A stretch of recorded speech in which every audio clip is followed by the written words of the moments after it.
ଆମେ ଯାଉଛୁ ମା ଗୁପ୍ତେଶ୍ୱର ମନ୍ଦିର ପାହାଡ଼ ଉପରେ ଅଛନ୍ତି। ଏଇଠି ଗୁପ୍ତେଶ୍ୱର ମାଆର ଚିତ୍ର ବନା ହେଇଛି।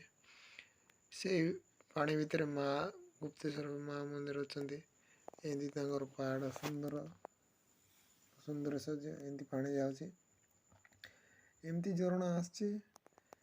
ଆଉ ସେଠି ଯାଏ ଦେଖିବା, ସେଠି ମା ଅଛନ୍ତି ଦେଖି ହବ କି ନାହିଁ ଯାଏ ଦେଖିବା।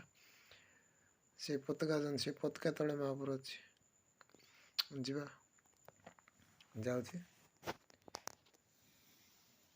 ସେଇଠି ଅଛି ଦେଖ, ସେଇ ତଳେ ମହାପୁର ଗୁପ୍ତେଶ୍ୱର ଶିବଲିଙ୍ଗ ମା। ସେଇଠି ପାଣି ଜଳୁଛି, ସେମିତି ଝରଣା ପଡ଼ୁଛି, ମାଆଙ୍କର ଉପରେ ପଡ଼ୁଛି। ସେ ପତ୍ର ଭିତରେ ମା ଅଛନ୍ତି। ସେ ଦୀପ ଜାଗର ଅଛି, ଦୁଶୁନି, ଯାଇନି ମୁଁ ସେ ଦୂର। ଏମିତି ପାହାଡ଼ ସୁନ୍ଦର ସରୁଜ ଅଛି। ଆମ ସେଠି ସନ ଭାଇ ଆମ ସେ ଭାଇ ଅଛନ୍ତି। ଏମିତି ସୌନ୍ଦର୍ଯ୍ୟ ପାହାଡ଼ ଉପରେ ଏମିତି ଝରଣା ବହୁଛି। ଆଉ କେଡ଼େ ମଜା ଲାଗୁଛି। ଆଉ ଯାଇଥିଲୁ ଗୁପ୍ତେଶ୍ୱର ମା ମନ୍ଦିର ଦେଖିବାକୁ ଯାଉଛି। ଆଉ ଟିକେ ଭଲସେ ଦେଖୁଛି, ଦେଖି ହେଉନି ତାହିଁରେ। ଆଉ ପାଣି ପାଖକୁ ଯାଇଥିଲି।